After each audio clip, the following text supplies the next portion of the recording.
Hello दोस्तों, स्वागत है।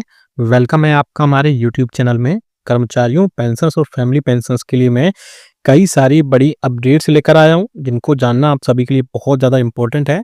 इसके अलावा आपको कर्मचारियों पेंशन्स के लिए कई सारी बड़ी खबरें भी लेकर आया हूं, जिनमें आपके लिए जनवरी से आपको 2025 के डीए एरियर्स के बारे में पहले भी बता चुका हूं। साथ ही साथ डीए के कब अनाउंसमेंट होगी और कितने माह का आपको एरियर मिलेगा, इसके बारे में हम थोड़ी सी यहाँ पर बात करने वाले हैं। इसके अलावा आपको मैं बता दूं कि 8वें वेतन आयोग से रिलेटेड भी एक बड़ी अपडेट निकल कर आ रही है और 18 महीने एरियर्स के रिलेटेड भी यहाँ पर मैं एक बड़ी खबरें देने वाला हूँ।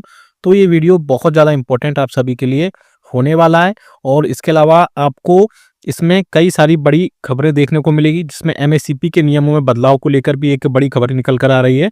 आप सभी को पता है कि सिविल कर्मचारियों को 10, 20 और 30 साल में 3 एमएससीपी मिलती हैं, जबकि डिफेंस कर्मचारियों को 8, 16 और 24 साल में। इसमें डिमांड बड़ी निकल कर आ रही है कि अब इसमें 30 साल में 5 एमएससीपी कर दिए जाए, यानी कर्मचारियों को ज़्यादा प्रमोशन और ज़्यादा वेतन वृद्धि मिले। इसी रिगार्डिंग एक बड़ी अपडेट निकल कर आ रही है, जिसको हम आपको बताने वाले हैं। इसके अलावा 18 माह ईयर्स पर भी एक बड़ी खबर देने वाला हूं, इसलिए इस वीडियो को पूरा लास्ट से देखिएगा। और अगर चैनल पर पहली बार आए तो चैनल को फ्री में सब्सक्राइब जरूर करिएगा। सब्सक्राइब के ब्लैक बटन को प्रेस करके साथ ही साथ आप हमारे वीडियोस की लेटेस्ट इन्फॉर्मेशन के लिए आप घंटे के निशान को प्रेस करना बिल्कुल मत भूलेगा, यानी घंटे के निशान को दबाना बिल्कुल मत भूलेगा। तभी आपके पास हमारी वीडियोस की लेटेस्ट इन्फॉर्मेशन आ पाएगी और आप हमारी वीडियोस को इसी तरीके से आगे भी वॉच कर पाएंगे। इसके अलावा बहुत सारे पेंशनर्स ऐसे हैं जो उनको कोई उनके पेंशनरी बेनिफिट्स को रिलेटेड कोई डाउट रहता है, कोई समस्या रहता है या उनके एरियर्स वगैरह टाइम पर नहीं आते हैं, जिसके चलते उन्हें बहुत परेशानी का सामना करना पड़ता है। तो उसी के रिगार्डिंग बहुत सारे पेंशनर्स हमसे डायरेक्टली बात करना चाहते हैं या डायरेक्टली जुड़ना चाहते हैं। तो उसी के रिगार्डिंग है कि आप हमें ज्वाइन कर सकते हैं। पहले आपको सब्सक्राइब करना है, सब्सक्राइब करने के बाद में आपको वहां से फिर ब्लैक बटन जो है ज्वाइन बटन का, उस पर प्रेस करना है और मात्र 29 रुपये का पेमेंट करना है। और उसके बाद में आप हमारे प्रीमियम सब्सक्राइबर बन जाएंगे और आपको जो भी कमेंट करेंगे उस आप जो भी क्वेश्चंस होगा आपका कमेंट बॉक्स में लिखेंगे और विद इन 15 मिनट के अंदर आपको उसका सॉल्यूशन कर दिया जाएगा। तो वहां से आपकी सारी समस्या सॉल्व हो जाएगी। अब बात करते हैं पहली बड़ी खबर की, जो कि निकल कर आ रही है एमएससीपी के बदलाव को लेकर के। जी हाँ दोस्तों, अगली जानकारी मैं आपको देने वाला हूँ एमएससीपी के लेकर के, जिसमें जेसीएम यानी जॉइंट कंसल्टेटिव मशीनरी के सेक्रेटरी मिस्टर शिव गोपाल मिश्रा जी ने भारत सरकार को एक सुझाव दिया है कि जब 8वां वेतन आयोग लागू हो तो एमएससीपी यानी कि मॉडिफाइड एश्योर्ड करियर प्रोग्रेशन के नियमों में बदलाव किया जाना चाहिए।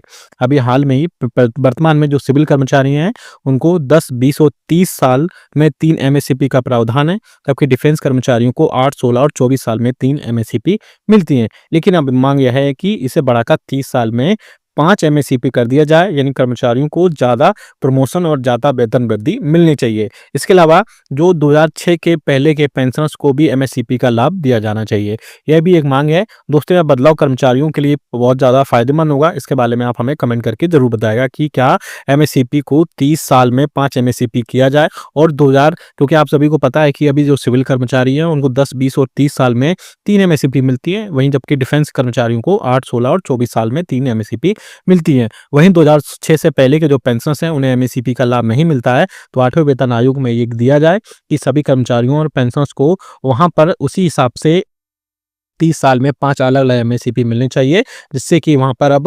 ज़्यादा एमएससीपी मिलने से कर्मचारियों की सैलरियों में ज़्यादा वहाँ पर बढ़ोतरी देखने को मिले। अब बात करते हैं दूसरी बड़ी खबर की, 18 माह डीए एरियर्स पर।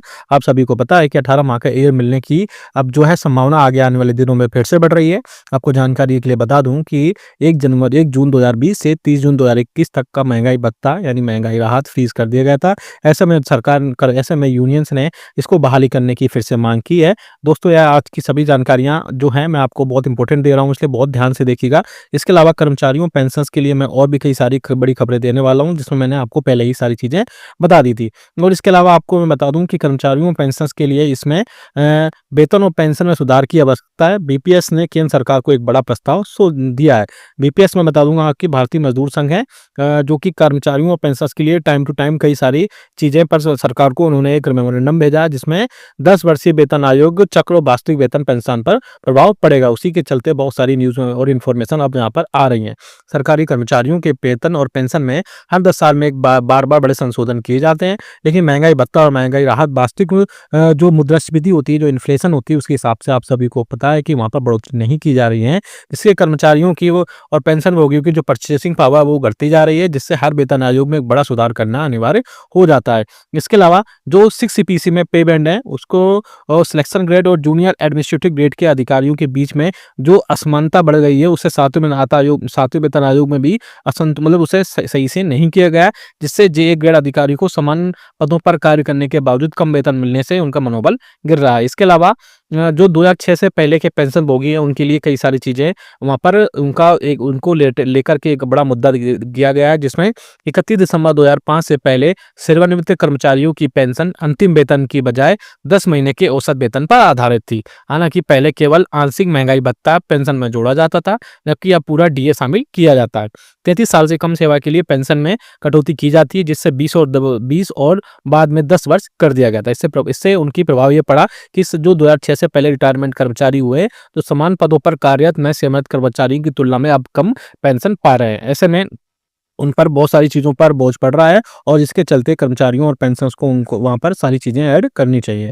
जिसमें बीपीएस की मांग है कि 8वें वेतन आयोग को रेडी कर उनको पुनरीक्षण करना चाहिए। साथ ही साथ एक समान पेंशन फॉर्मूला लागू किया जाना चाहिए, जिससे कि किसी भी कर्मचारी या पेंशनर्स को वहाँ पर कोई भी नुकसान ना हो, या जिससे पिछली तारीख से सुधार लागू किए जाए, ना कि केवल नए सेवानिवृत्त कर्मचारियों के लिए। उससे भी काफ़ी ज़्यादा वहाँ चीज़ें देखने को मिलेगी। इसके अलावा वहाँ पर कई सारी चीज़ें, और जो 2004 के पहले कर्मचारी और पेंशन रिटायरमेंट हुए, उनको ये चाहिए कि पेंशन में कम से कम 8वें वेतन आयोग के औसत वेतन का कम से कम 65% वहाँ पर पेंशन मिलनी चाहिए, और पारिवारिक पेंशन को 45% तक बढ़ाया जाए। यानी उनके अकॉर्डिंग कि जो आपकी पेंशन है, उसको 65% तक बढ़ाया जाना चाहिए, और फैमिली पेंशन को 45% तक बढ़ोतरी की जानी चाहिए, और उम्र के हिसाब से भी उनको अतिरिक्त पेंशन दी जानी चाहिए। जैसे कि 65 वर्ष में 5%, 70 वर्ष में 10%, 75 वर्ष में 15%, 80 वर्ष में 20%, 85 वर्ष में 30%, 90 वर्ष में 40%, 95 वर्ष में 50%, और 100 वर्ष में 100% उनकी पूरी पेंशन वहाँ पर उनको प्रोवाइड करा देने चाहिए। तो ये बहुत अच्छा प्रपोजल गया हुआ है इसमें बीपीएस की तरफ से। और इसके अलावा बहुत सारे ऐसे हैं जहाँ केंद्रीय कर्मचारी वेतन आयोग की सिफारिश से लागू होती है, जिसमें ये सारी चीज़ें बाध्यता समाप्त हो जाती है। इसके अलावा फिक्स्ड मेडिकल अलाउंसेस को इसमें 5,000 रुपये किया जाना चाहिए। जी हाँ दोस्तों, बीपीएस की एक बड़ी डिमांड रही है कि फिक्स्ड मेडिकल अलाउंसेस को हमेशा से बढ़ाया जाना चाहिए, क्योंकि फिक्स्ड मेडिकल अलाउंसेस अगर बढ़ता है, तो उनके ओपीडी मेडिसिन को जो 1,000 रुपये मिलते हैं, उसमें बहुत कम होते हैं, और 5,000 रुपये तक किया जाना चाहिए। इसके अलावा जो डीआर है, यानी महंगाई भत्ता है और महंगाई राहत है, उसका मर्जिंग किया जाना चाहिए। जब डीआर 25% पार कर जाए, तो इससे पेंशन में दौड़ जाना चाहिए। ये एक अच्छा सुझाव दिया गया है। इसके अलावा पारिवारिक पेंशन यानी फैमिली पेंशन में भी सुधार किए जाने चाहिए, जिसमें पारिवारिक पेंशन 30% से बढ़कर 45% किया जाना चाहिए, और ये सभी मामलों में समान पारिवारिक पेंशन लागू हो की जानी चाहिए। साथ ही साथ इसमें पेंशन में जो महंगाई भत्ता जब 25% कंप्लीट हो जाए, तो उसको डीए और डीआर में मर्ज कर देना चाहिए पेंशन में। उससे कई सारी चीज़ों पर वहाँ पर लागू होंगी। इससे सरकारी कर्मचारियों और पेंशन भोगियों को एक न्याय संगत और टिकाऊ पेंशन पिलाने की आवश्यक है। इस सुधारों से न केवल उनको एक फाइनेंशियल एड मिलेगा, बल्कि उनकी बल्कि सरकार को भी दीर्घकालिक और राजस्व लाभ मिलेगा। इसमें भारत पेंशन समाज ने सरकार से उम्मीद है कि 8वां वेतन आयोग इन मुद्दों को संवेदनशीलता और प्राथमिकता के साथ हल करेगा। तो आप भी हमें कमेंट करके बताएगा कि आपके हिसाब से फिक्स्ड मेडिकल अलाउंस कितना होना चाहिए, या पेंशन को 25% जैसी डीए और डीआर 25% क्रॉस करे, तो पेंशन में वहाँ पर ऐड होना चाहिए या नहीं होना चाहिए। इसके अलावा आपके और कोई सजेशंस है, तो आप हमें कमेंट बॉक्स में जरूर बताइएगा। इसके अलावा हम डायरेक्टली जुड़ भी चाहते हैं, जुड़ना भी चाहते हो, तो डायरेक्टली हमसे वहाँ पर जुड़ सकते हैं। इसके अलावा वीडियो अच्छा लगा तो लाइक तो करिएगा इसको।